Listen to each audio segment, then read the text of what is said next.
Hello and welcome to Connected, episode 238. It's made possible this week by FreshBooks, Squarespace, and Warby Parker. I'm your host, Stephen Hackett, and because it is an even episode, I will first announce Mr. Federico Viticci. Hello, Stephen. Hello, everybody. I'm back in my rightful spot as the first, what's the name? Introductee? Is that a word? Yes. I don't know. Oh, that's good. I like so that. So here I am. Hi. Bringing up the rear, we have Myke Hurley. This is bullshit. What up, boys? I got jet lag. Let's do this thing. Oh, hi, Myke. Welcome back. Thank you. To Europe. I just saw you just a few days ago. Yep. We were in Atlanta together where we did a live episode of Ungeniused, and then y'all did a live episode of The Pen Addict at the Atlanta Pen Show. Always a super fun trip.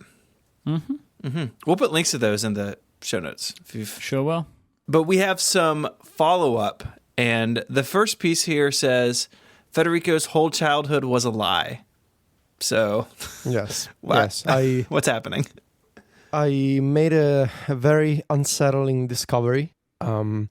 As I was doing some research around a thing that I mentioned last week, and that made me very sad. And I spoke about this with Sylvia, my girlfriend, and we were shaken by this discovery.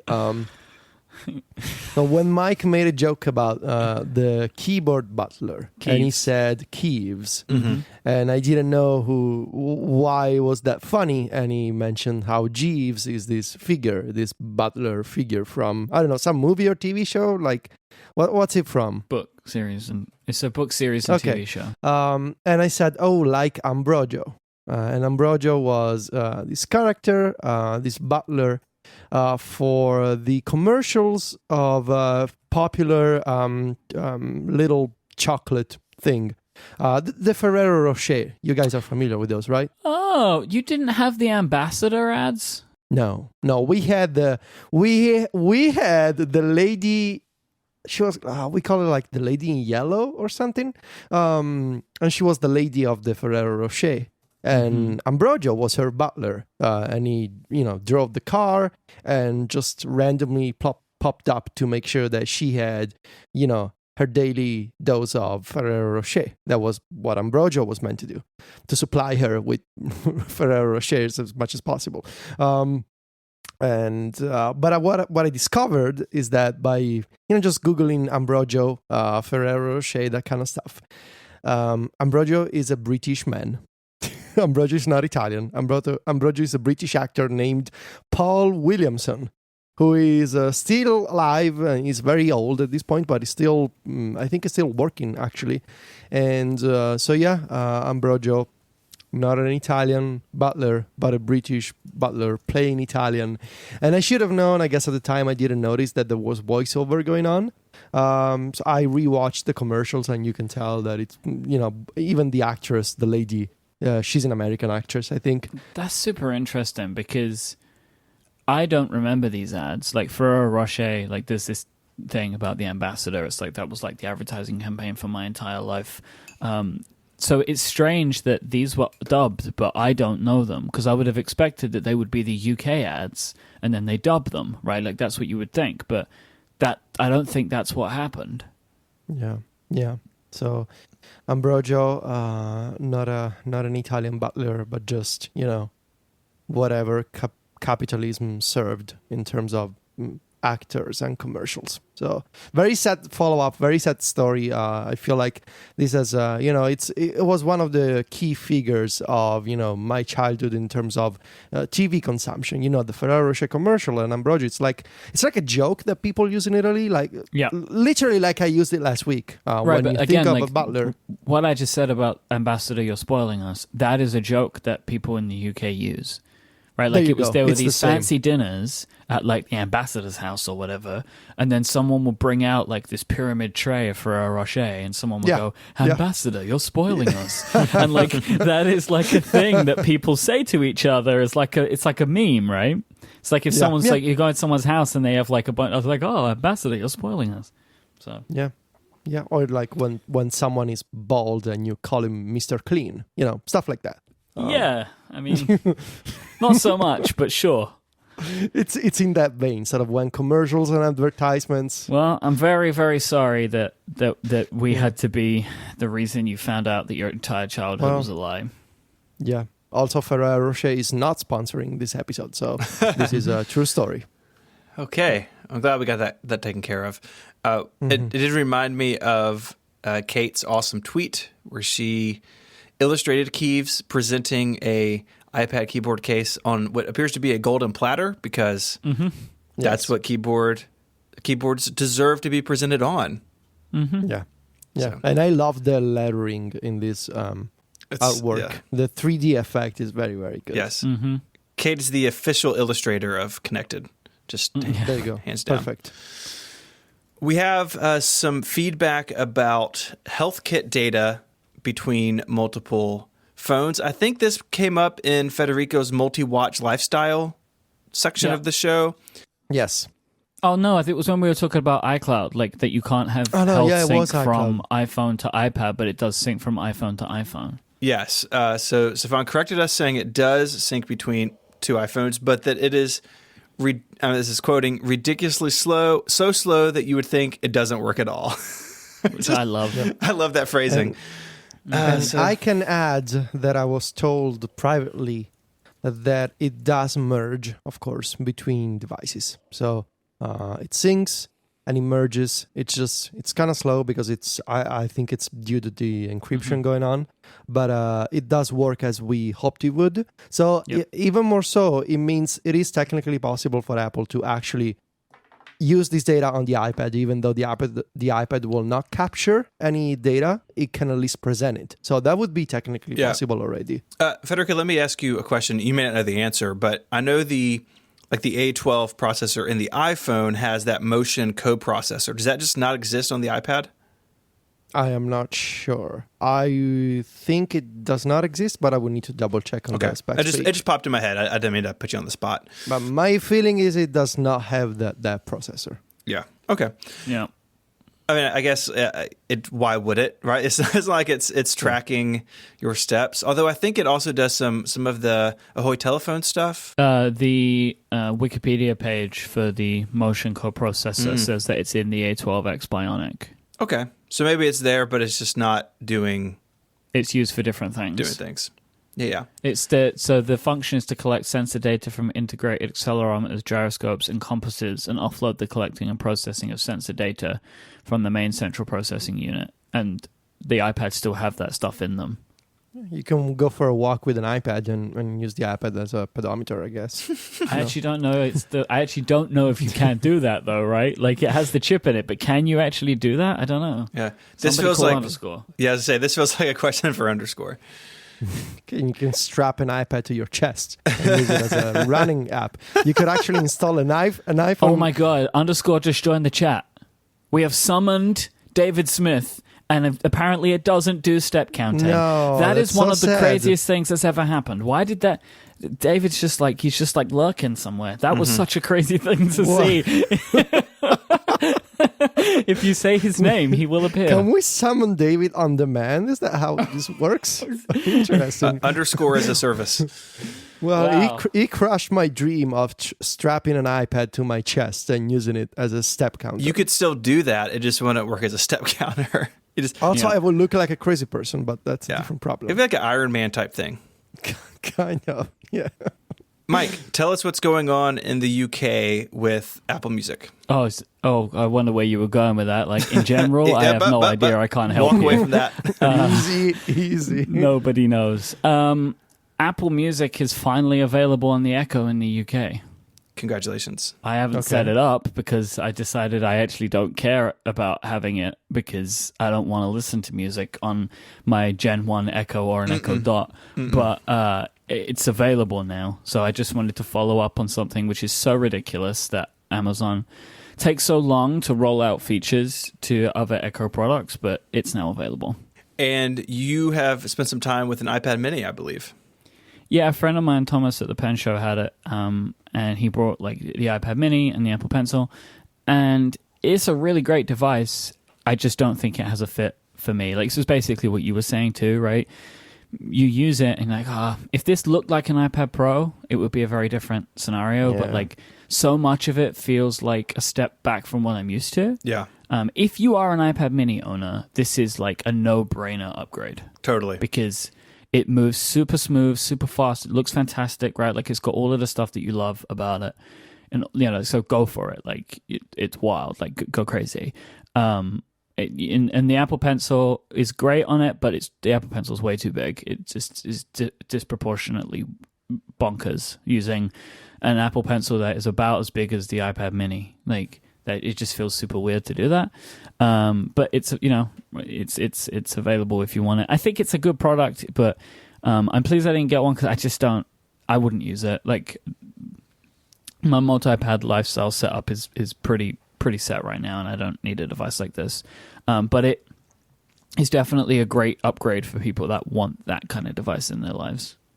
So I was talking to a friend of mine, his name's Pontus, and he was at the Pen Show too, and he had an iPod Touch with him. And I was holding the iPod Touch and was like, oh man, this is so thin and light.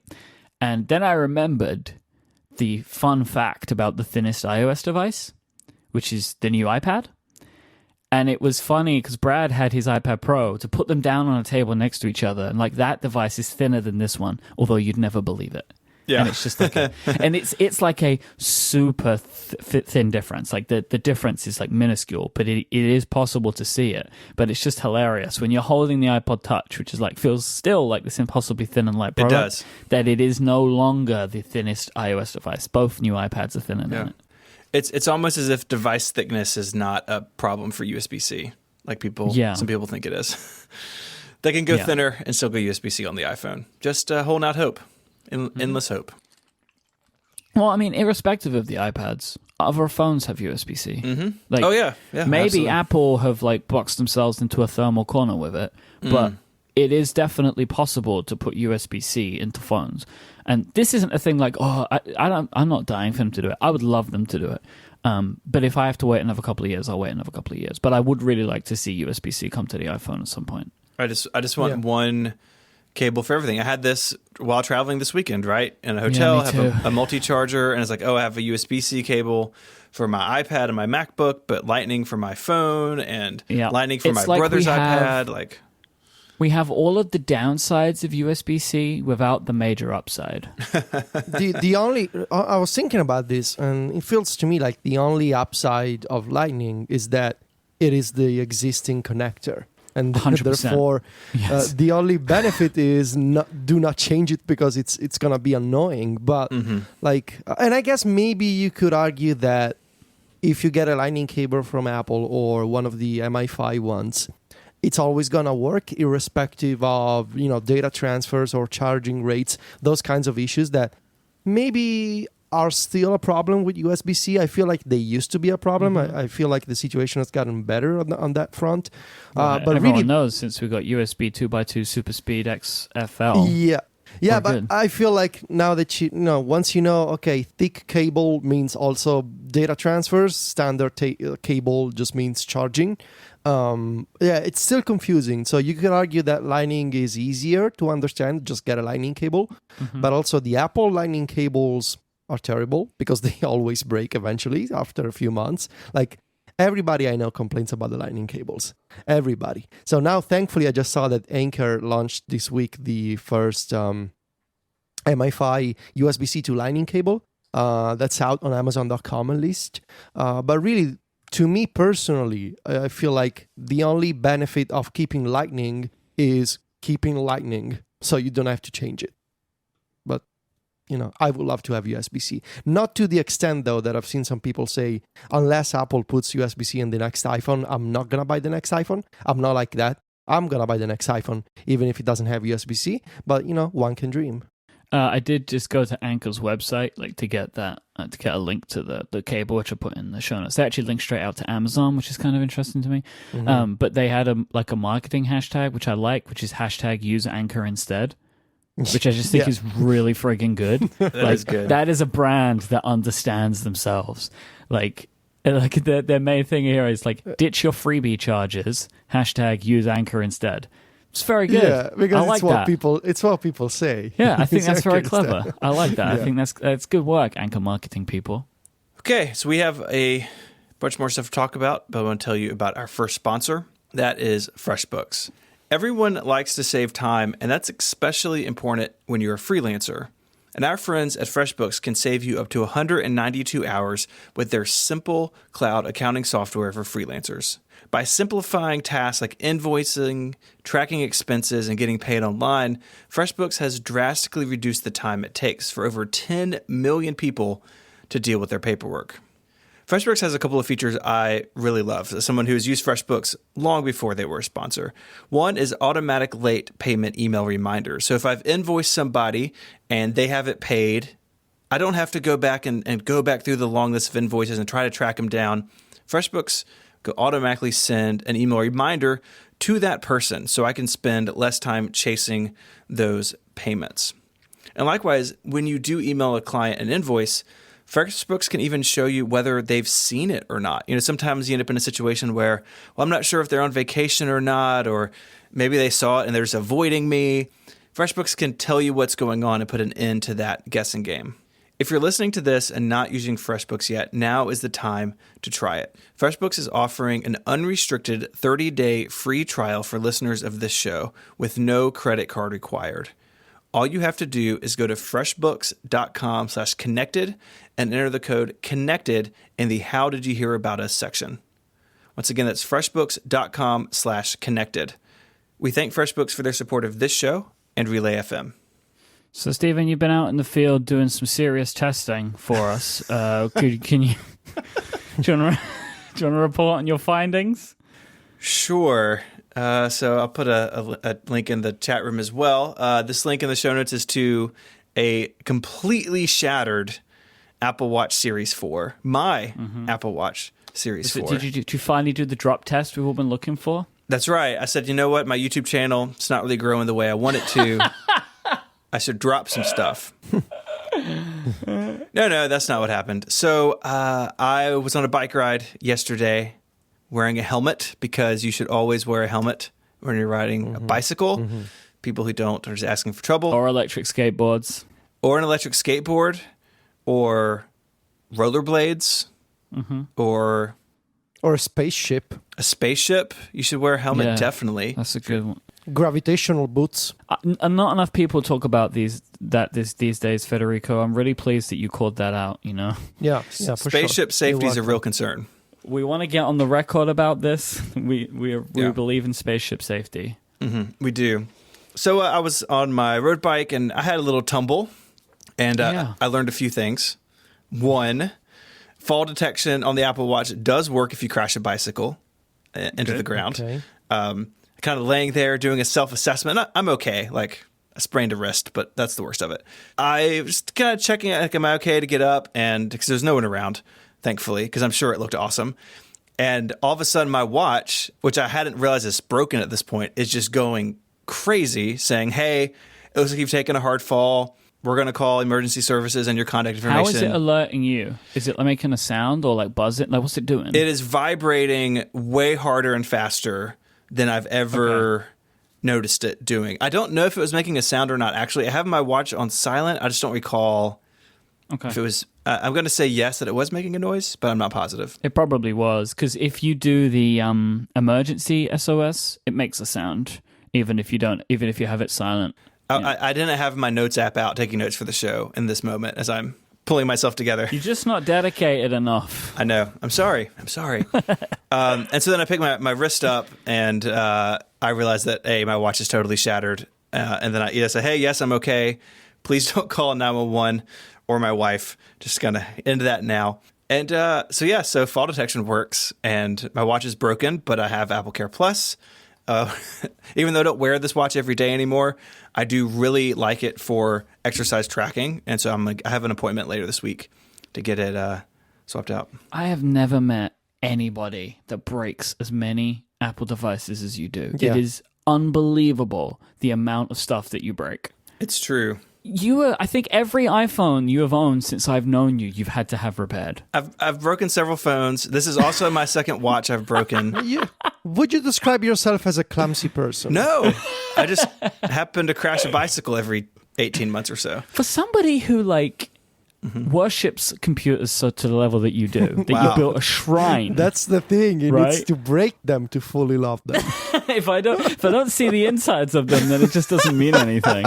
I thought that was going a different direction. Like, as someone who's into computers, you're outside a lot. I was like, well, that's kind of harsh. Well, that is also true. But like, stop trying to make this better of being like, oh, I was exercising. You exercise too hard is what happened. Yeah. And then now you have a hole in your watch.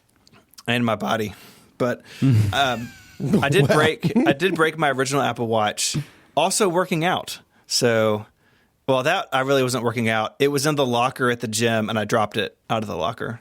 That it's just your muscles just got so big that it just popped the watch right off, right? That's right. Like, that's what you're saying. Yeah. Why hasn't Tim Cook shared this story already? I don't know. Because I'm taking a break from Twitter, so he hasn't seen it, I guess. He'll hear it on the podcast probably.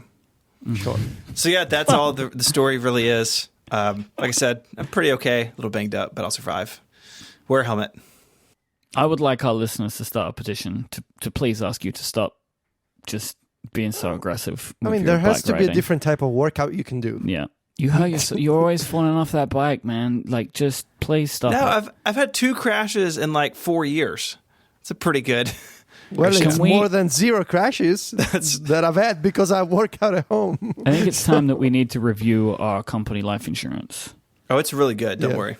Yeah, well, I want to review it. I just want to make sure it covers mountain bike accidents. I wasn't on the mountain bike. I was on the road bike. Different things. All right, road bikes then. Yeah. It was the first crash on this bike, and I'm sad. I did some damage to the bike. Did you break the bike? It's not broken. It's just scraped up, and I bent a wheel a little bit. Okay. But it'll live. And the handlebars fell off and the seat exploded. Yeah, I mean, I had to take it back to my truck in pieces, but it's fine. But it's fine. I have all the pieces, so they're not broken. I did make it back to my car, and I'm sure I looked like something really terrible happened because I'm holding one arm against me because my wrist really hurt, and like I'm bleeding down my leg. It's like, I'm fine. Just carry on with your day. It's totally cool. Anyways, that's enough about me. Myke, you have a dilemma to face, and you have come to the right place. You are looking to purchase a new television, and I think this is where, if we could use our chat room power, we would summon John Siracusa, but he's probably at work. So what are you looking for, and what are your list of needs, and maybe we can help you decide what you should get. All right. I haven't bought a TV since like 2010, so I'm definitely on top of this. Okie dokie. Eurovision's coming up. So like how people buy new televisions for the Super Bowl, we're planning to host a little Eurovision party here at Mega Cortex Cottage, or whatever we call this place. So I want to get a new TV. We've had our current TV for like 2 or 3 years, and it's been very good for us.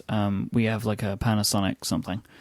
And it was one of the good HDR TVs back when HDR was like starting to happen. But I want to get a bigger TV. Like, we were a bit reserved, and we could have a much bigger TV than we have, and it would still be fine in the room. I think, like most people, you're always concerned that the TV is going to be too big.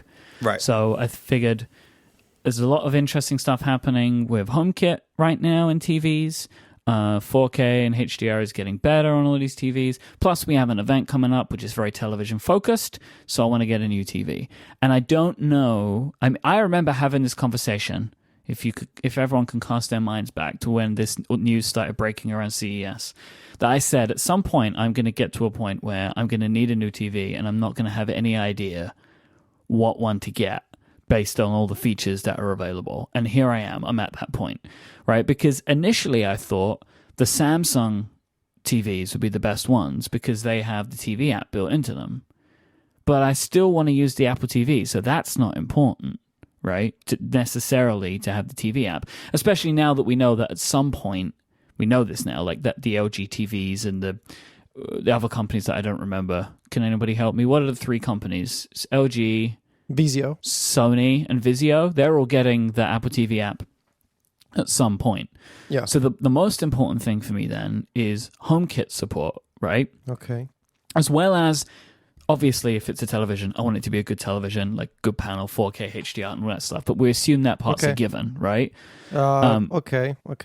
But what I want to have is the HomeKit support, because that just feels like something that I should go for now. You know what I mean? Like, I feel like that is like, oh, there's probably some good stuff in there. I know that you've enjoyed it, Federico, with your like Homebridge setup. So what I basically am looking for is what is the best TV panel, which isn't incredibly expensive, that has HomeKit support. Okay. So there's some questions that I need you to answer. Well, mostly I think it's a matter of taste in terms of certain specifics. Like, would you like a TV that has a really good soundbar integrated with it, or do you feel like the soundbar is not necessary? Ooh, I hadn't thought about the soundbar before. Also, do you want? So you say you can live without the iTunes app because you're gonna use an Apple TV anyway, but you want HomeKit. Okay. Do you? And here's where my personal taste comes in. I would strongly recommend that you get an OLED TV. Yeah. Not just okay. Yeah, I want an OLED TV because I want to get like the best panel that I can get as well, right? So like OLED is going to give me the best like HDR and stuff. All right. So I recommend you read through. There's a Digital Foundry article, and for those unaware, Digital Foundry is like the technical vertical, as they call it, like the section of Eurogamer, which is this excellent video game website, where they do technical analysis of all kinds of video games and performance issues and that kind of stuff. And they have an article about the best 4K TVs for gaming. So if you're gonna use this for video games, and I think you are because you love video games and you have a PS4 Pro now. You want to get a TV that has very low input latency. That would be, the time between when you press a button on a controller and when you see the action on screen. So you want to make sure that you get, around 22 millisecond input latency, that kind of stuff. And of course, this article has all the details here that you need to care about. Also, you want to check how a panel deals with 1080p content, because not all content is going to be rated in 4K. Of course, you have a PS4 Pro, so that's not an issue. But for example, with the Nintendo Switch, you're gonna play in 1080p. So you wanna see, is this TV gonna do some kind of filtering for 1080p? What kind of upscaling mode it's gonna offer? And there's, of course, you also need to check. For example, do you wanna have HDR Plus, or do you wanna have Dolby Vision? I personally recommend Dolby Vision and Dolby Atmos. Which is the thing is, though, some of those questions I don't know. Right, that one you just asked me. I don't know. So my personal advice would be get an LG TV, which is also happens to be the top recommendation from Eurogamer. The new version of the LG, the C model, this one is called the C8. I think it should be the 2019 model, which has HomeKit integration. It's gonna have HomeKit integration, and it runs WebOS. This TV doesn't have it yet.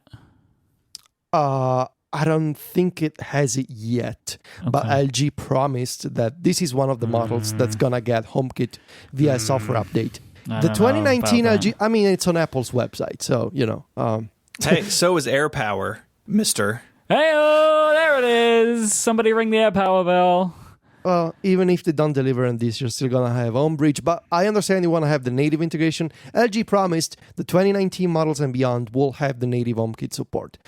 This one has Dolby Vision, which is HDR, Dolby Atmos, which is a really good sound, but I don't think it's got a soundbar built in. But I can tell you, Myke. It doesn't. It's like recommending the Sonos on Amazon's website. Okay. I have an LG OLED TV. I have the B line. I have the B7. Your TV is amazing.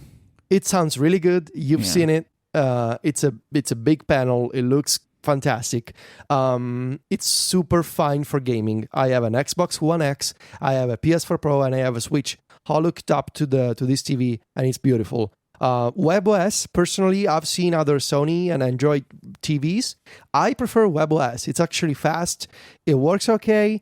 And, when you're actually watching, I don't know if you watch live television, but it's got all these integrations like with smart TV stuff that you can use from the remote. It works really great. There are other options. I think you could get another Panasonic OLED. That's also recommended by Digital Foundry. But personally, I don't know Vizio myself. I've never seen or tested the Vizio TV. I think Jason has a Vizio, if I'm not mistaken. I think he used to. I think when he changed recently, he went to someone else. Oh, the TLC. He got a TLC, Yes, maybe? yes. Yeah. Okay, so my recommendation would be check out this article and maybe watch some YouTube videos. I remember at the time I watched a lot of YouTube reviews before buying the TV that I have. But the LG OLED, the C8 with upcoming HomeKit support would be a good choice for you, I think. Or you could always wait for one of these 16K panels that Sony announced. No, I'm that good. like takes up an entire wall. I'm good. That might be too much. So like on Apple's website, it just says LG OLED 2019. Yeah. So we're assuming that this is one of those. Yeah, I think I don't think the C9 exists. So I'm just going to say that just need to double check that the C8 is actually the 2019 version. I'm not sure at this point. You're making me second guess myself. So, so my recommendation would be get the 2019 LG OLED whenever it comes out, if it's not out already. Okay. I mean, I'm looking at the page and it looks good. It's not cheap, but it looks good.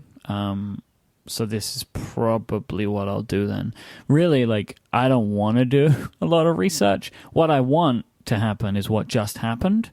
Wait, you have told me what to do. Mm-hmm. So the C9 exists, by the way, the next version. So I'm guessing that this is the 2019 I want version. the C9 then, not the C8.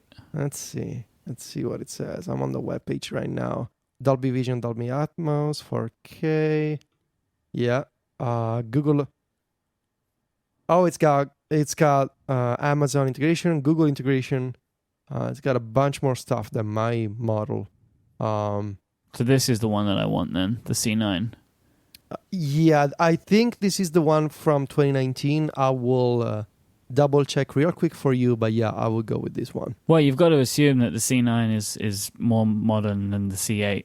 But then again, TV numbering is just an impossible thing to get your head 9 to 5 Mac, they have an article mentioning, this was from March 15th, so about a month ago.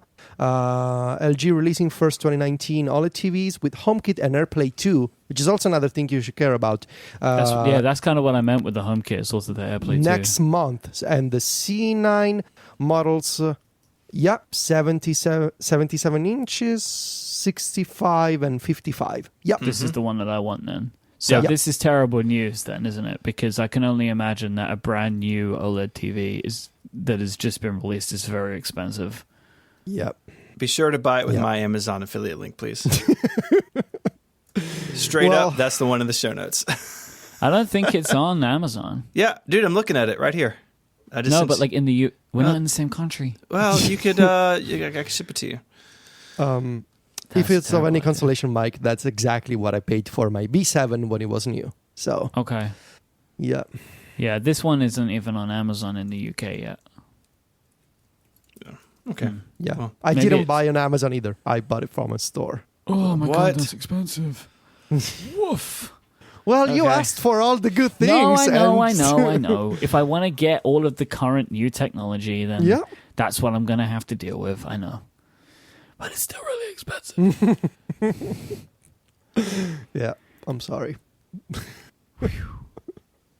Well, think about it. Think about it, and we'll follow up on your decision.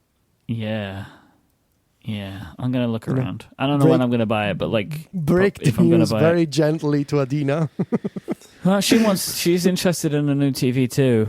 I don't know if she's necessarily going to be as interested when I tell her what the price is. But yeah. Wow, these are expensive. Yeah. It looks awesome though. Yeah. Yeah, I mean, I haven't, like I said, I haven't shopped for a TV in a long time, but if I were to have to go buy something today, I would buy an LG OLED, just hands down. It seems like it's the best way to go. Okay. There was a story just this morning, actually, from our friend Mr. Rambo at 9 to 5 Mac. backing up some stuff that Steve Trout Smith had talked about, I think on Twitter, that the next version of macOS, so 10.15, would include standalone apps for music, podcasts, and TV, as well as a redesign for the Books app, which until I read this paragraph, totally forgot was on my computer. Just like I just never read in the Apple Bookstore stuff. But it seems like these are all going to be using fancy marzipan stuff, which I think is to be expected. And he's got the icons here, which look very nice. And I'm just curious what y'all think about this. I mean, we've all sort of poked fun of iTunes for a really long time for really good reasons. And do we think that breaking this out will make sense on the Mac? I cannot wait for this to happen, honestly. Like, to have a more similar experience on the Mac that I get on iOS, to have dedicated apps for podcasts and TV and music. Like, whenever, every once in a while I test the Apple Podcasts app, and eventually I go back to Overcast because, of the sound effects and smart speed.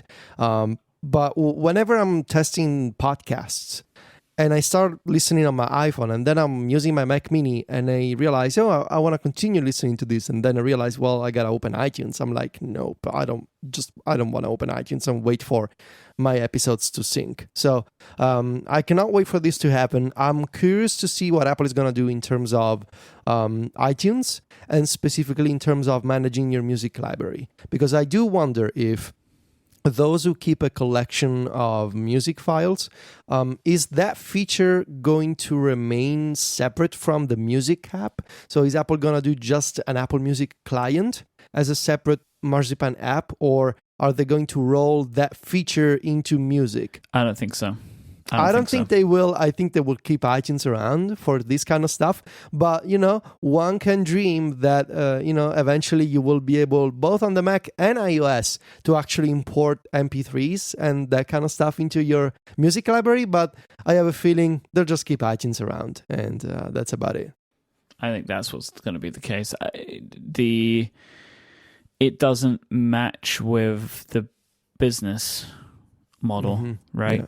Like, they want you to just use Apple Music because in theory all the music you want should be there. If it isn't, you are now an edge case and you can use iTunes. And I think too, looking at it from like the engineering side of it, I think that just getting these apps up on the Mac is a big enough deal for 1 year. So I would imagine the launch versions of these will be more or less what is on the iPad now. Right, that whatever the music app on the iPad does now, either good or bad, will be basically what's on the Mac. And I think after this, so maybe looking for 2 or 3 years, they could come back, and if they're going to add quote unquote legacy features to these apps, it would be then, because iTunes will still be around, and if you still need those features, you could just dumpster dive the utilities folder and find it if you need it. But I would imagine for most people just having, the Apple Music stuff there, and I assume iTunes Match, that your matched music would be there too, again, because that's how it is on the iPad, that is how this is going to begin. Yeah, because that stuff all lives in the cloud now, right? Like, it's all up there, it's there, right? Like, you don't need iTunes to listen to iCloud Music Library files. They're there. Yeah. So, yeah, I mean, I agree, Federico. Like, if you are someone who imports MP3s to your iTunes library, which I do sometimes, I'll download concerts and put them in iTunes. That is, my guess would be that this app doesn't do that. And that if that becomes an important feature, that would be added over time. But, I'm trying to keep my expectations low for these apps going in as far as features. I do expect them, however, to work better than the Marzipan apps we see now, because they are just garbage in a lot of places. I hope they're better than that, but to think that this is going to be like a modern take on iTunes may be a bit of a stretch for day one. You would be fooling yourself to think that it would be anything more, because then it's not a Marzipan app, is it? Then it's a new app, which they haven't done yet, right? Then they're not going to do it. Like, and this isn't a criticism. I think the music app on the iPad is by and large mostly fine. Right, like for what you're going to need to do. And we've spoken about some changes that Apple could make to the app, to the services in the past, but I think it's mostly fine. Well, I tell you what it is. It's better than using music in iTunes. I can tell you that. Yeah. Like, if you, like all those people who think it's they say garbage, would you rather have garbage or just be sad? Garbage on Fire, which is fun. Like it's really, really bad in iTunes. It's terrible. Like just searching for music in the iTunes app is abysmal. It's like such a bad experience. So yeah, it's going to be the iPad version, but there is a benefit to that, right? Like, and I think that this is like one of the intrinsic benefits of Marzipan. What it should do if the Marzipan scheme works well is it will move these apps forward for everyone, right? Like, if Apple consider these iPad apps to be the way that they want Mac apps to be, it's going to make these apps better for iPads and Macs. Like, that's the goal. So I think this is only a good thing. And I'm excited. I'm excited about it. Well, I think it's good as long as the one feature you need makes it in. Right, or at least they don't make it impossible, right? Like, it doesn't matter if you can't load your own music files into the music app as long as iTunes remains on your Mac somewhere. Yeah. Right? It's like GarageBand 6 never went away. Yeah, or QuickTime 7 is just going away this year. You know, it's which John and Jason talked about on Upgrade this week. But that's always the friction here, right? Like, is this more like a Final Cut situation where the new version is so hampered and things people really needed weren't there and everyone freaked out? Or is the delta between iTunes and this so great that people are willing to go back to iTunes only when they need to? My guess is it's the latter. I think the good thing is that you already know, though. Right? Like, if you use music on iOS and are unhappy with it because of a feature that's missing, that feature's probably going to still be missing. Or if you use music on iOS and you're never like, gosh darn it, I can't do this, which I can do on iTunes. If you never have that feeling, then you're going to be fine. Because they're going to be the same. So it's a little bit different to the Final Cut thing, where the Final Cut thing kind of came out of nowhere and sideswiped everybody. And it's also different because people made their living with Final Cut, right? Absolutely. You know, and that made it different. But like, we already know what music looks like. And iTunes is so bad that people are going to be willing to forgive a lot of this, I think, if this app works and looks good on the Mac. Yeah, iTunes is just old at this point, you know. Yeah, like, but that's the problem with it. I guess the only point that I should make is that there's still a bunch of things that you can do in iTunes with Apple Music, not necessarily with your own music files. Like, for example, you can add stuff to smart playlists, or you can inspect more information about songs, that kind of stuff that you can do in iTunes for Apple Music that you cannot do in music on iOS. So it would be nice to have at least feature parity for the Apple Music experience as it is right now in the future music app for Mac. But as you mentioned, I think I'll be fine even if they just remove a couple of features, and maybe eventually they bring those back. Yeah, I think stuff like that is probably going to go away because they feel like again, like niche features, and they're only features really that exist because iTunes had them. So like it's probably easier to have Apple Music songs respect those features than it is to remove them. They haven't added them in music. Like, smart playlists are cool, but what people think is cooler now, like just in general, curated playlists. Playlists made by artificial intelligence. Like, that's what people want to give you now, whether you want smart playlists or not. And the get info thing is like, that is like a Federico Viticci special. You know what I mean? Like, that's something that you really love, and I get that. But like, I just don't think that's a thing that people are like, oh, who produced this track? Let me go to get info on my Mac and find out. You know what I mean? Yeah. Well, I don't care personally because I keep my library in Plex, but yeah, Ew. I get it. Yeah. Weird Plex, but okay. Oh my God, I love you. That's so good. Wow.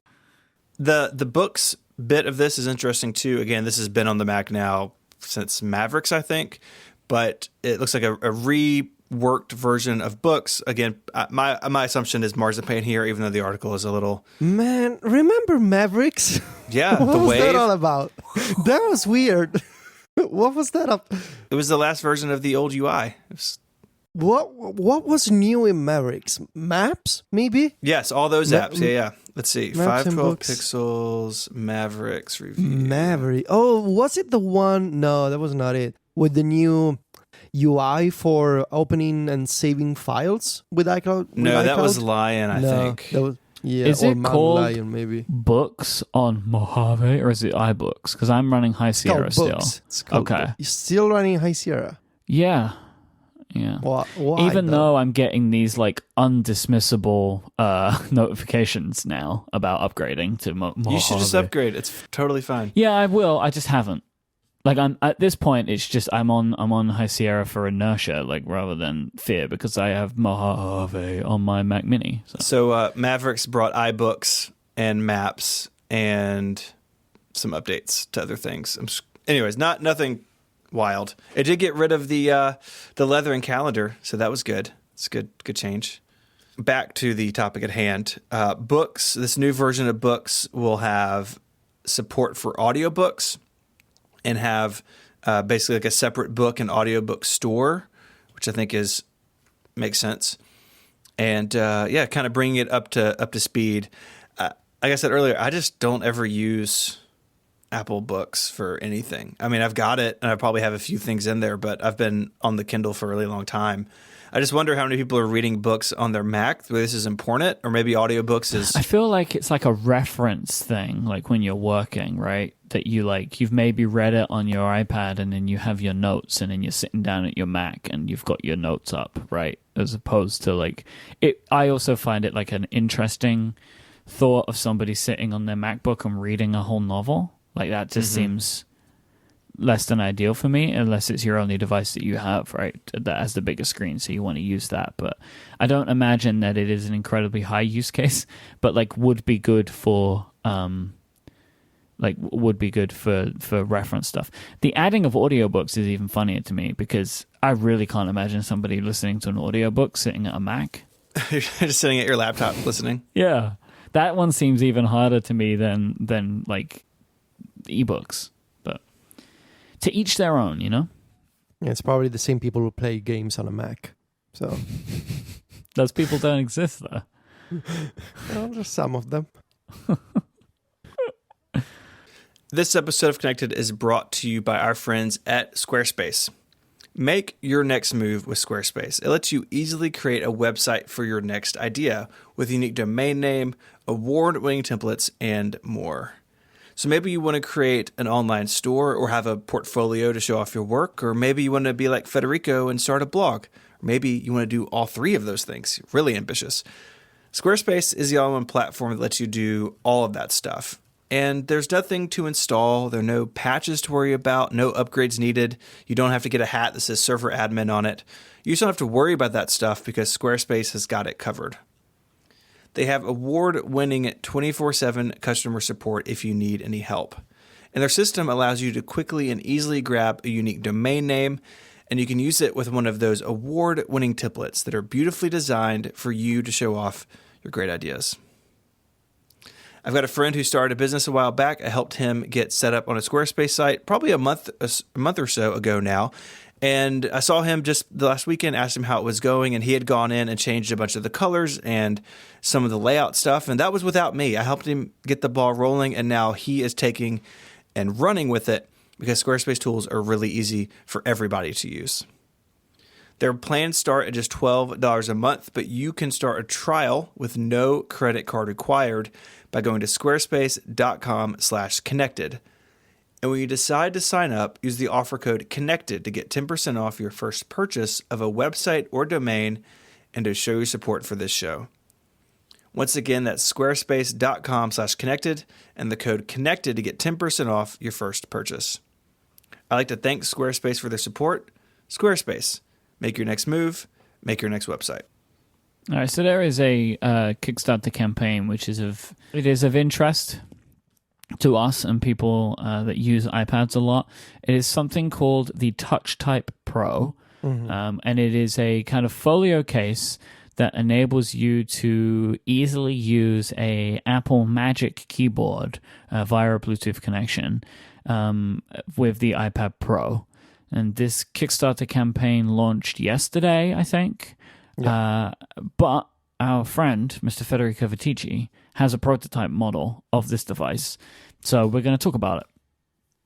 Yeah, I think it's a early production unit. It looks finished. There's a logo and everything. So yeah, so the Kickstarter is run by a guy called Salman Sajid, who made a product years ago called the Touch Type back in 2012, which was, again, pretty much a very similar thing, right? Like to be able to use a Magic Keyboard. I think it was a Magic Keyboard with an iPad. But now it's like even more of a thing than it was before, right? Because keyboard cases are a much more well-known thing. And I've been doing a little bit of digging into the Kickstarter campaign. So I was wondering, the timeline on this campaign is pretty aggressive, like with delivery in August. And I thought that was interesting. But I took a look through the Q&A and the kind of risks and challenges section, and it seems like that they have already paid for the production molds and stuff like that, or at least have gone through making like prototypes as well as working with manufacturers. So that would suggest to me that they may be pretty far down the line. However, I will say this is a Kickstarter campaign, and then I will just say that I think August seems pretty aggressive. Yeah. So you got to always know, it doesn't matter like if Federico has an incredible prototype that's perfectly made, there could be a problem that makes this stuff delayed. I'm not saying that there will be, but like Kickstarter is Kickstarter, and sometimes this stuff is very difficult. Yeah. Yeah. Yeah. That said, so go check out the campaign. There's a video. There's a bunch of animated GIFs that you can see to get an idea. It's very well put together Kickstarter campaign page. Yeah. And so I've been using this thing for 2 weeks, I think, at this point. I've used it mostly at home for reasons that I will mention shortly. I've also tested it in my car because I spend a bunch of time every week waiting in the car, and I need to be able to use the iPad there.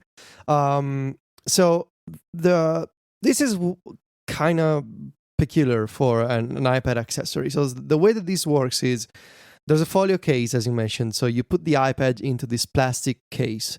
That's kind of like what Logitech is doing, in that you put the iPad into this plastic shell.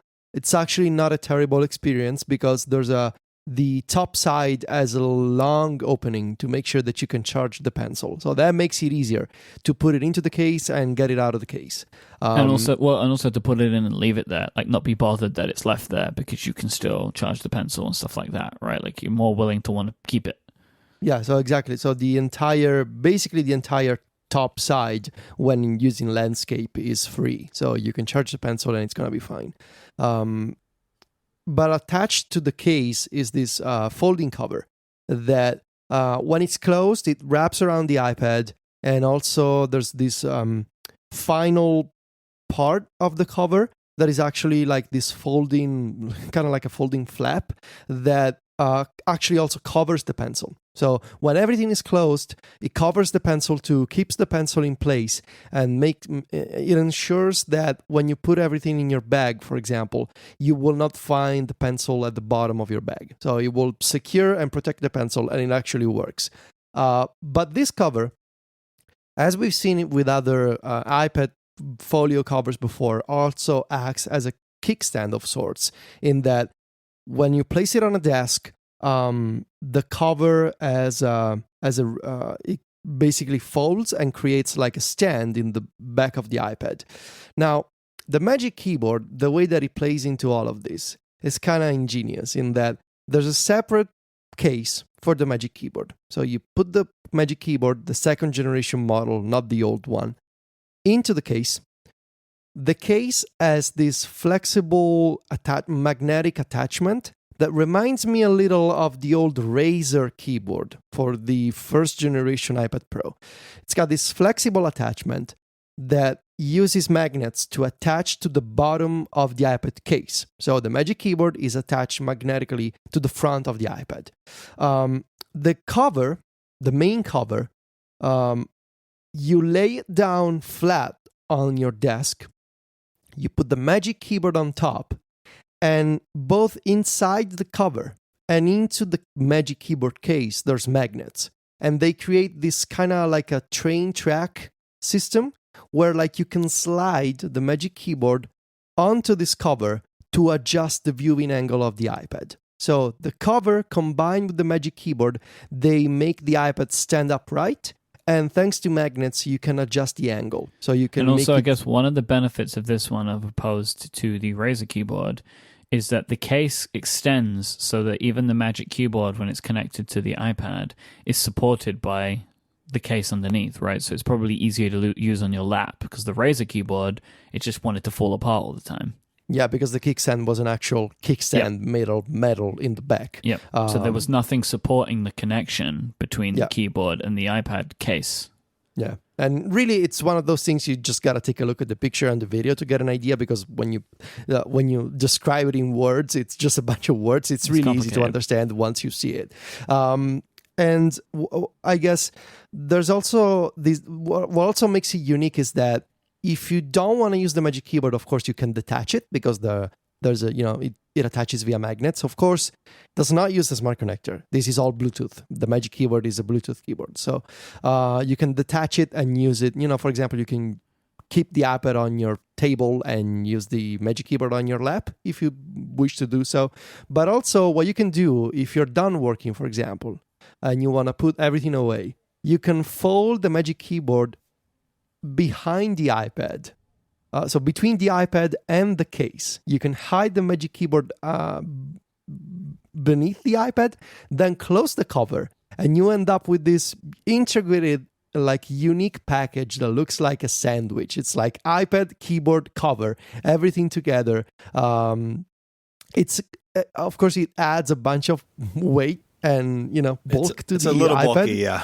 It's a little bulky and heavy, but if that is no concern for you, it actually works as advertised. You're gonna keep the iPad, the Magic Keyboard, and the pencil and this case all close together. You can throw it in a bag and forget about it. Now, I believe that this accessory is mostly a desk accessory. I don't think. Well, this is not as portable as the Smart Keyboard Folio. First of all, because it's much heavier. I saved this comparison. So the iPad, the 12.9-inch iPad with the Smart Keyboard Folio is 2.3 pounds. The iPad Pro with the upcoming Bridge keyboard is going to be 2.96 pounds. The Touch Type is 3.4 pounds. So how? Well, there's two plastic cases. Both of them have magnets inside, and there's this long cover that folds to act as the surface for the Magic Keyboard, and that also becomes a folio for the iPad when everything is closed. I would have just assumed a big chunk of aluminium, right? That is the Bridge keyboard would be heavier. It's just a surprise to me to see those, because that's like significant. Well, it's hold like on. half a pound That heavier. also includes the Magic Keyboard, though. Well, sure, but the Bridge has the keyboard in it too. Yeah, like a keyboard. Yeah. Well, it's a bunch of plastic, and it adds weight to the entire package. There's some caveats that I should mention. I think the sliding system to adjust the viewing angle, so you gotta hold the Magic Keyboard and slide it on top of the cover, so basically the cover becomes this surface. It's a bit awkward in that you gotta pay attention to what you do. So what I do is I grab the keyboard with both hands and slide it, but I gotta, it's quite easy to detach the Magic Keyboard from the iPad's case. So that can be a bit awkward. That just feels like with a lot of this stuff, this is just one of those things that you just get used to and get better at over time. Yes, I agree. Yeah. You get used to it. What else? Well, of course, the Magic Keyboard. We talked about it before. It's got media keys, so that's convenient, but it doesn't have all the media keys shortcuts that you get, for example, from the Logitech, like home button or search, that kind of stuff. It does not have that. It's only got, controlling playback, for example. It's not backlit, and it's Bluetooth. So if those are important reasons for you to get a different keyboard, you should consider the Slim Folio that we talked about last week from Logitech. But what I do like is that I'm a fan of the Magic Keyboard myself. And if you're looking to integrate the Magic Keyboard with the iPad Pro, I think this is...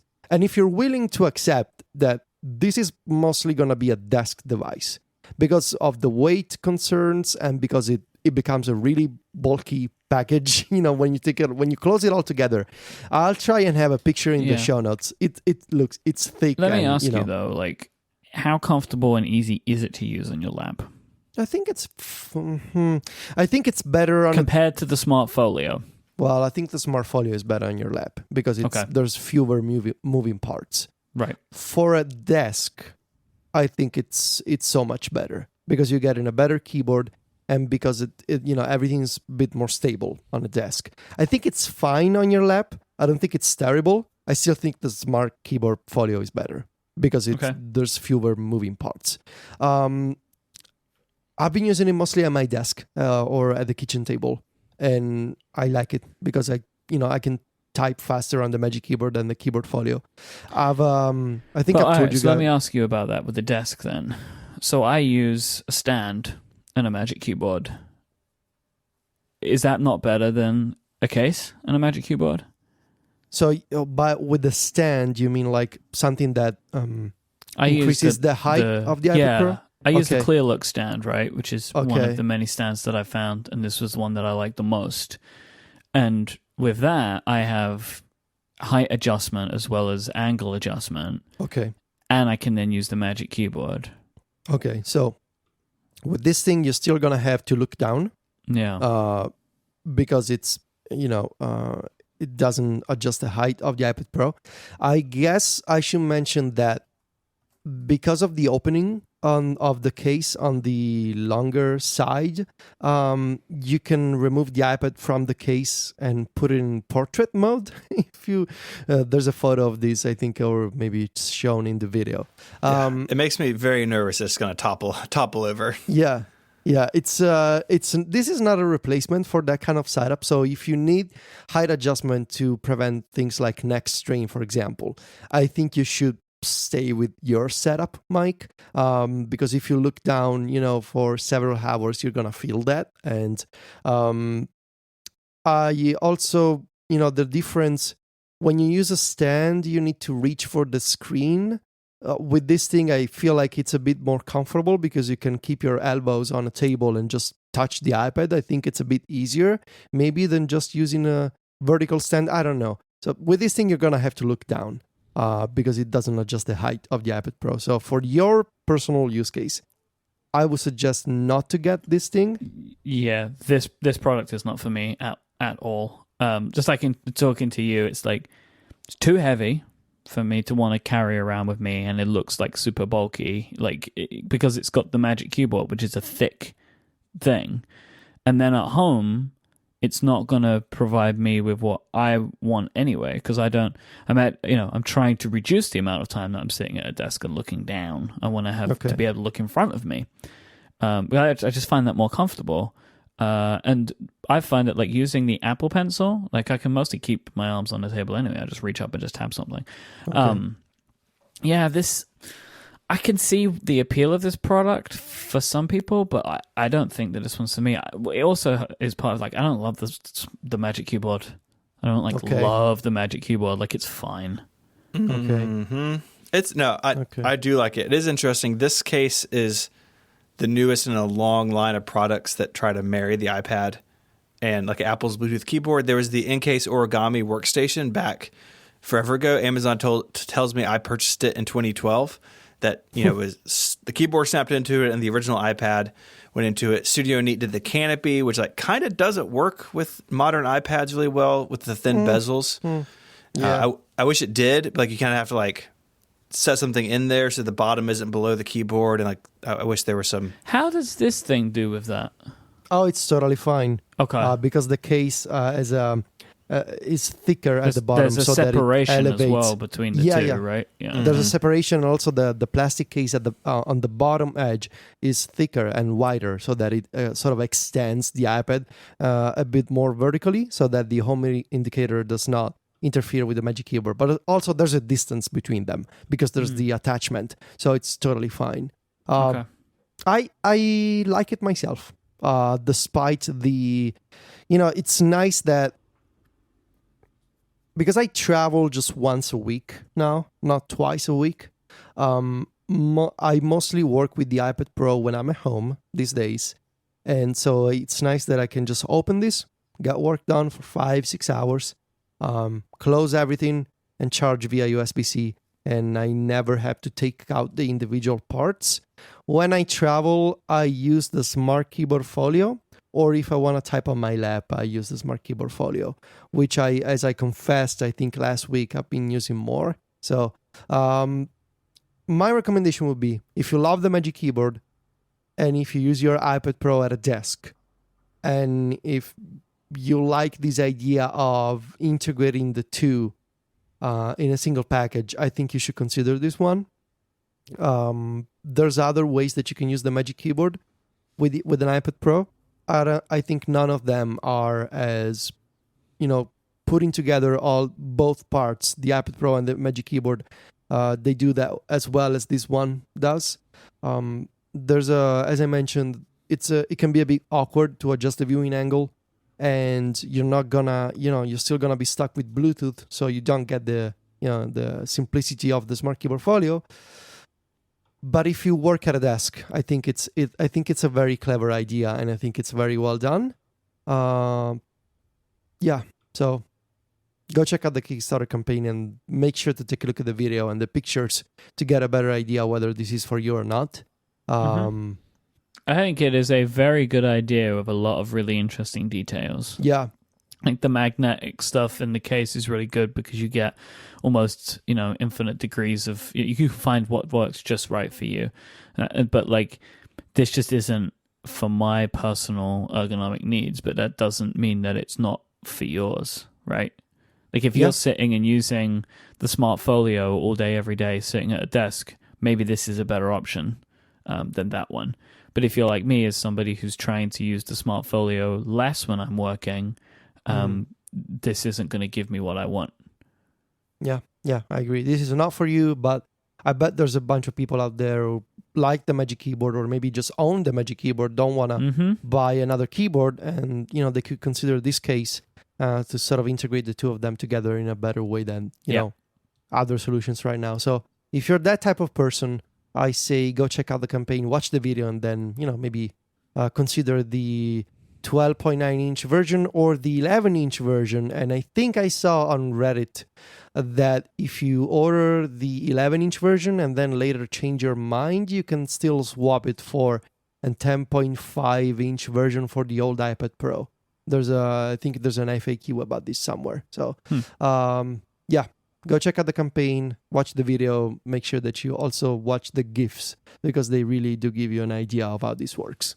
This episode of Connected is also brought to you by Warby Parker, quality eyewear at a fraction of the usual price. Warby Parker was founded by 4 friends, and it allows you to easily buy glasses online, which the sound of it seems a little difficult and tricky, but Warby Parker has made it so easy with their free home try-on program. Order 5 pairs of glasses, and you get to try them on for 5 days with no obligation to buy. Shipping is free, and it even includes a prepaid return shipping label. Head on over to warbyparker.com/connected to order your free home try-ons today. Warby Parker glasses start at just $95. That includes prescription lenses with anti-glare and anti-scratch coatings. Plus, blue light filtering lenses are also now available, so you don't have to worry about blue light from your screens disturbing your sleep. Now, Myke, I know you have some fancy new glasses. How was that process? Oh, it's super simple. I mean, like the home try-on stuff is like just really easy because you can have glasses sent to you at home and you can try them on and actually look in your own mirror of your own clothes, try it on with different styles, make sure it fits. But ordering from Warby Parker was super simple. Like all I had to do was upload an image of my prescription, my eye prescription when I ordered the glasses. And that was it. Like they had someone check it, made sure it's okay, and then they sent me the glasses. And I really love my new glasses. They was exactly the style that I was looking for, like round metal frame, like thin metal frame. I've been searching for ages for a pair, and I was super happy that Warby Parker had exactly what I want. And now I feel super fresh, funky, and cool with my new glasses. Listeners of this show can head to warbyparker.com/connected and order a free home try-on kit today. You can also check out the Warby Parker app. They've built an awesome home try-on companion, and if you have the iPhone 10 or a phone with Face ID, you can use the brand new Find Your Fit feature. So it uses the iPhone's True Depth camera to map and measure key facial features, and it recommends like a dozen or so frames that are likely to be the best fit for your face. It's like an AR experience that is actually pretty cool. You can see the glasses on and turn your head and it tracks. It's really pretty fun. It's time to upgrade your glasses experience. Go to warbyparker.com/connected and order your free home try-ons today. Thank you so much to Warby Parker for their support of this show and Relay FM. All right, so we're going to talk now about an article that Federico published today about using the Luna display. Now, Luna display are a previous sponsor and a future sponsor of this show.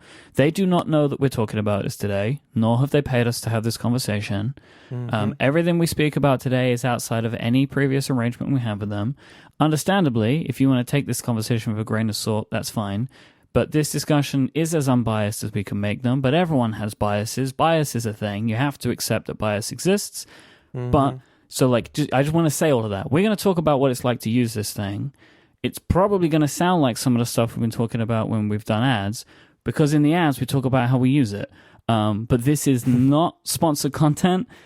There's nothing more I can say than that, but we're just going to talk about this article. This Luna is also sponsored my website and my podcasts, but as I said, as I wrote in the article, this is entirely based on my opinion of the Luna display that I bought myself. I didn't tell them. They had no idea I was working on this article, so you can trust us or not, but personally I can say that this is entirely based on what I've been doing myself for the thing that I bought and that I paid for. So that's it for the disclaimer. Thank you, Myke. So what do you guys want to know about the article that I published? Well, I think there's a few things which is interesting to me. We are using this device in some similar ways, but slightly differently. So I use mine with my Mac completely headless. There's no monitor attached to my Mac. Oh, really? Yeah. And I can maybe talk about some of the ways that I deal with the problems that you've had. Or the things that you've seen which haven't worked very well for you. For example, one of them, today, when for some reason, the Luna display wouldn't connect. The Mac had restarted. I don't know why it did that. But I use screens then to log into the Mac to log in, so I don't need to connect to a monitor. And that's just because the your Mac Mini serves a purpose as an actual machine that you are using to record podcasts on, when mine doesn't. It's home server and media stuff, and we're trying to do more and more with it. So there's a difference there, but I just don't need it attached to a monitor. So that works pretty well for me. But I think one of the key parts of this is the thing that I love so much too, is the idea of having macOS as an app, an iOS app, basically, and the flexibility that gives you. Because there are things that are easier and can be done way faster on a Mac as on iOS. I don't think I've ever said anything to the contrary. So it's really good to have something like that, and I feel like that's kind of where you are. So I was just wondering, what are you doing with the Mac that you weren't doing with iOS, or that you've kind of moved with using the Luna display? Why do you need this, basically? Okay, it's a good question. I feel like there's not necessarily things that I cannot do on iOS if I wanted to. There's things that now that I have a Mac that is faster than the one that I used to have, and it's easier to use in that it's always on. I just need to sit down and press a key on the keyboard to wake it. I think it's just easier for me to do those things on the Mac Mini when I'm home. There's also things that I was not doing before, like running a Plex library or running a Homebridge server, that I was not doing before because I didn't have a Mac Mini server. I had a MacBook Pro. So now that I have those, I want to be able to manage them. But to give you some actual examples, besides Plex and Backblaze and iTunes, which I use a lot in terms of iTunes is the only app that can be controlled with automation. if you want to have scripts to deal with connecting to AirPlay speakers, for example, there's no automation support for AirPlay on iOS, for the iOS Music app. But with iTunes, you can create scripts that allow you to play specific playlists in specific modes on specific speakers. And I wrote about these shortcuts before. So that's something that I do. But also things that I could do on iOS, but that I prefer to do on the Mac whenever possible. Downloading files from Safari. I mentioned a few weeks ago, I think I had to download a few gigabytes of different zip files from the website. Yeah, and could have used iCab.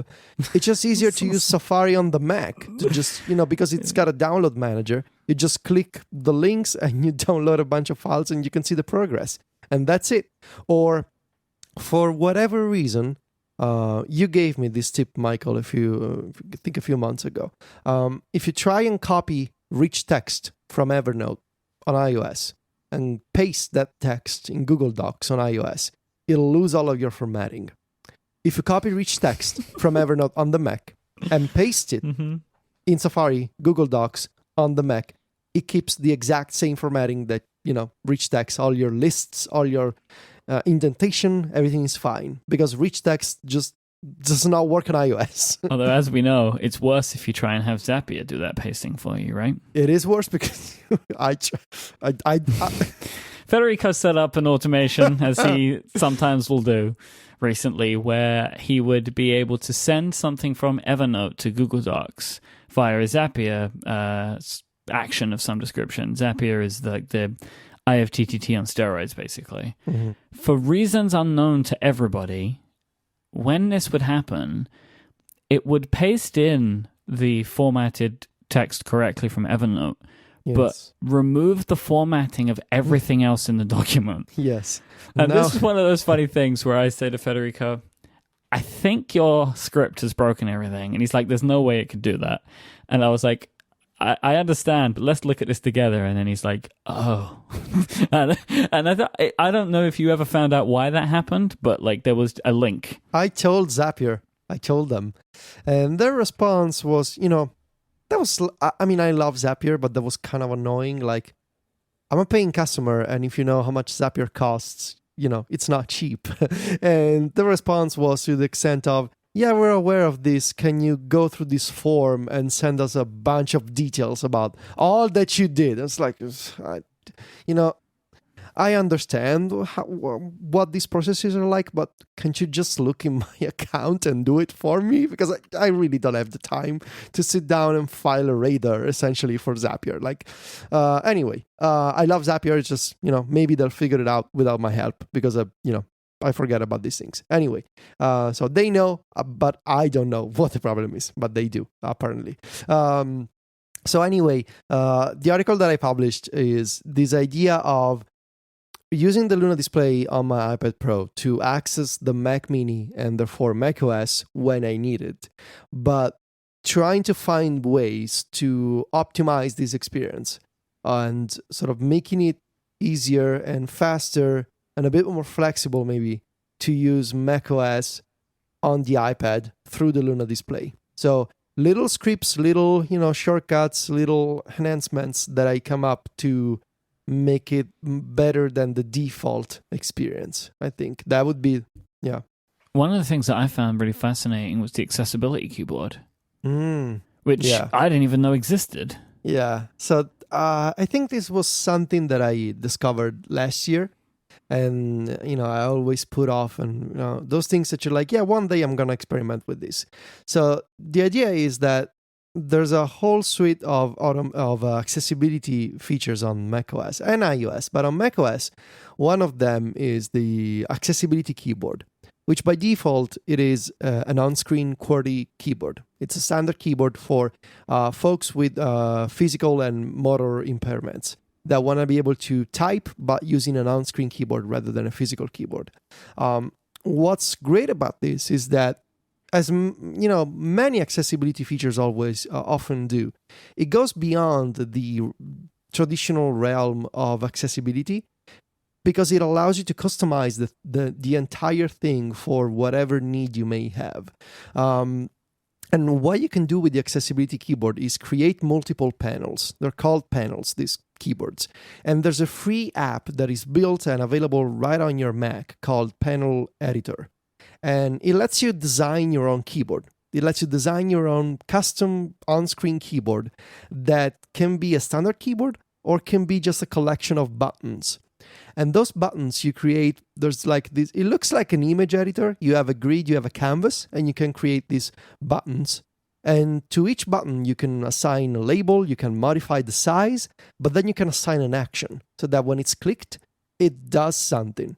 And there's a collection of built-in actions, like system actions like raise the volume or mute the volume, or like type a letter, for example. But there's also actions like run an Apple script.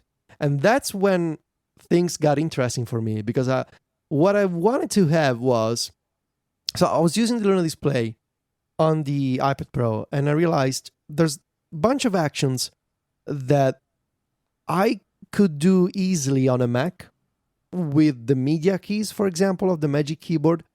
But when I'm on the iPad Pro with the Luna display and the Smart Keyboard Folio, because I didn't have the touch type at the time, but just wouldn't it be nice if I had like some kind of launcher to do things more quickly just by tapping them, sort of like having a floating Launch Center Pro was my idea. Like, is it possible to have a thing that is always on screen that lets me tap buttons to execute actions? And I tried a bunch of things like Keyboard Maestro palettes, or like having like persistent launchers on the desktop. And then I remembered about the accessibility keyboard. And so I designed this shortcuts bar, is my nickname. It's like a row of buttons that do things like pause iTunes, or mute system sounds, or open the iCloud Drive folder in the Finder. And so that was really interesting in putting this together, and sort of it opened, it brought me back to using AppleScript and going crazy over the limitations and the little idiosyncrasies of AppleScript. But that was fun too. Like, it was a fun learning experience. This idea of you can design your own keyboard panel and you can make any action that you want using these built-in suggestions, or just using your own AppleScript stuff. I think it's super fascinating. And then when you start putting like Better Touch Tool in, and then you've got it like moving all the windows around and stuff, it's like a really interesting way of doing it. Yeah, that was my other problem, in that my Mac Mini is always connected to the ultrafine display. And when you connect via Luna display, by default, it becomes the secondary display, and this is called the extended desktop mode on macOS. The problem is the primary display on the Mac is where all your apps and your desktop icons, they show up first by default. So when you open an app, by default it goes to the primary display, and then you need to move it to the secondary display. My problem was, of course, I'm using a secondary display from another room. I'm not necessarily in front of the Mac Mini so that I have my trackpad, but I want to use macOS from the kitchen table, and the Mac Mini is in the bedroom. So how can I move these windows back and forth between displays? And of course, one solution will be just unplug the cable of the ultrafine so that the Luna display becomes the primary display by default. But I don't want to remember to unplug and replug every single time. So I struggled with this for a long time. Like, I came across some system modifications to let you automate switching displays, but that required disabling SIP on Mojave, System Integrity Protection, and really didn't want to do that. Yeah, it's because, a bad idea. all kinds of nasty things could happen. So I don't want to do that. So I sort of gave up on the idea of finding a way to automate display switching, which is not possible on the Mac. And I realized, well, maybe I just need to figure out how to make working with a secondary display better and faster. And Better Touch Tool is this utility that all kinds of people use for all kinds of different things. For example, John Voorhees, we do app stories together. He customized Better Touch Tool completely to use, to access certain Logic Pro. It's called Logic Pro 10, the new version. Logic shortcuts, Logic actions. And one of the categories. Yeah, one of the categories of actions the Better Touch tool has is window control. And so you can shuffle windows back and forth between displays. You can resize them. You can actually give them exact pixel coordinates to do window resizing. So combining all of that with the accessibility keyboard, the idea of I can now just open the iPad, log into Luna Display, move all my windows from the ultrafine to the iPad's display, and now I have a reasonably efficient macOS environment where I have keyboard shortcuts to resize my windows. I have visual shortcuts to do things like opening the Finder or muting system sounds, because my Mac Mini is always streaming audio to the HomePod, or hiding the Luna Display window that always comes up and it's so annoying, or hiding the dock, all these things. So this combination of keyboard shortcuts and visual shortcuts, it's a really fascinating way to get work done, because it's like you have macOS on your iPad. And it works well enough because you can use both the pencil and the keyboard for inputs, but it's still an app. So you can sort of use it on demand just when you need it. And I don't have to sit down, go necessarily to another room and sit down and switch contexts. I can just, I need to do something on macOS for 2 minutes. I can just stay at the kitchen table and do it from the iPad. Yeah, and there are complete software-based solutions, right? Like Duet and Air Display are two. But I will say, from my own experience, they both work perfectly fine. They do work, yeah. But the Luna Display is a much better experience. The lag is definitely better. The image quality is definitely better. And I find this, you said this in your article, when using the Luna Display, like sometimes it feels like the Mac is just native. Like I forget sometimes that I'm sitting and looking at an iPad. Like it works very, very, very well. And I've found the other stuff, it works, but it doesn't work as well as I would want. It's like it's 70% there, and the Luna is like 90% there, and it's that at those levels you can tell the difference in like image quality and just the general smoothness. And yes, I've tried. I have a 2018 fully spec'd Mac Mini. Well, not fully spec'd, but reasonably spec'd Mac Mini with like 16 gigs of RAM and the better CPU option. I have a mesh Wi-Fi, 5 gigahertz network. It's really good Wi-Fi. So I've tried those apps before. But the latency and the image quality and the image artifacts and various glitches, they were like, I could use those apps, but compared to the Luna Display, I prefer the nicer experience, even if it requires buying a separate accessory. But yeah, it was a fun learning experience, really, to just dive back into the world of Keyboard Maestro and AppleScript and Better Touch tool and the accessibility stuff.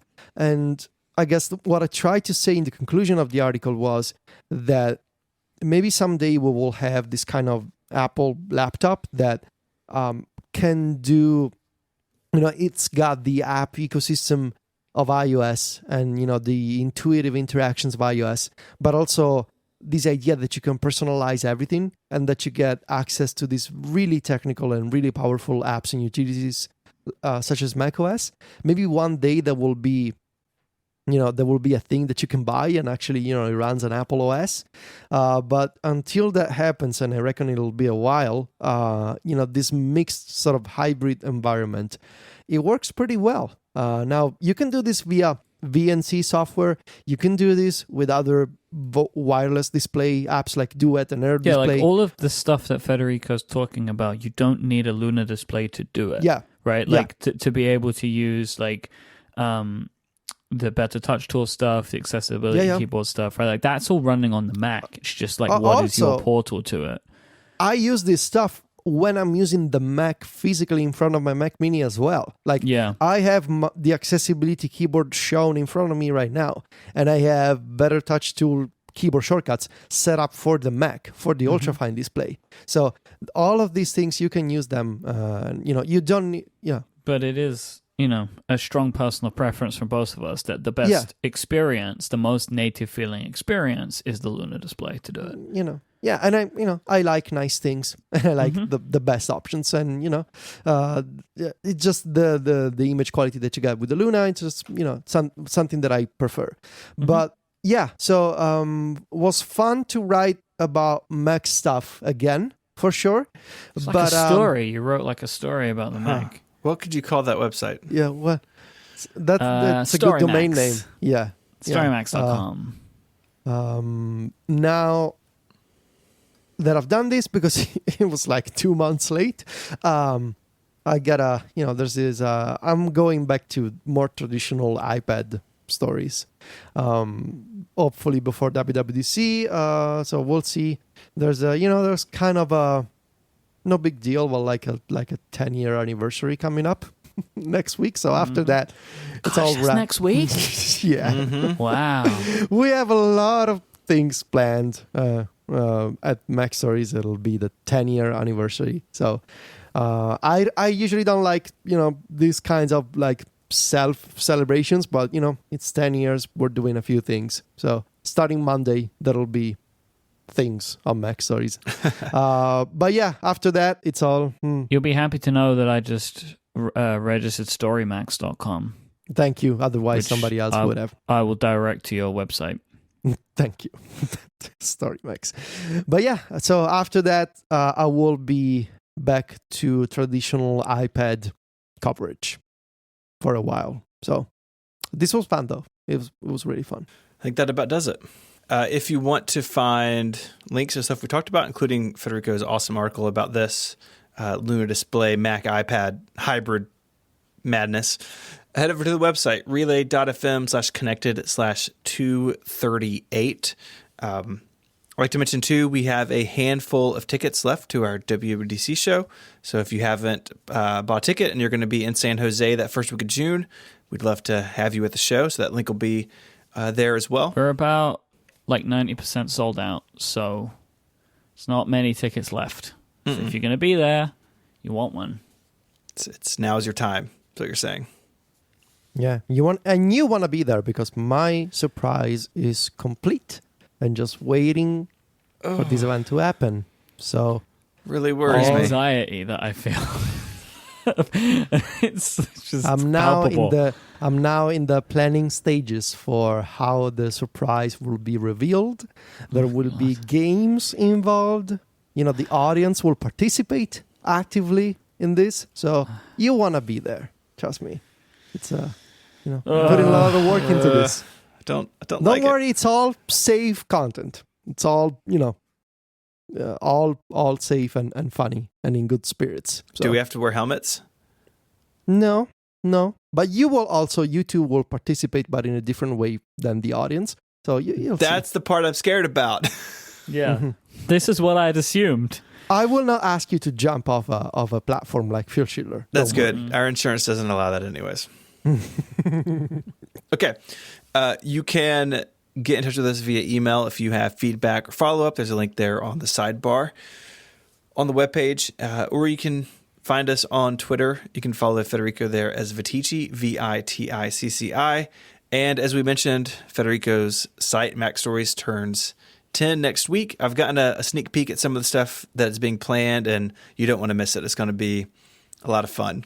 Mm-hmm. You can go to storymax.com or iosstories.net. Both of those websites will take you to Federico's website. That is my gift to you on your 10th anniversary, is to redirect iosstories.net back to you. So it's good. I was going to Casey's site before, I think. It was going to my own site was where it was going. It was going to MykeWasright.com was where it went to. But now it goes to where it should. Good. That feels right to me. Thank you can Myke. find Myke on Twitter as IMYKE, and Myke is the host of a whole lot of shows here on Relay FM. You can find me there as ISMH, and I write 512pixels.net. I'd like to thank our sponsors this week, FreshBooks, Squarespace, and Warby Parker. And until next week, gentlemen, say goodbye. Arrivederci. Cheerio. Adios.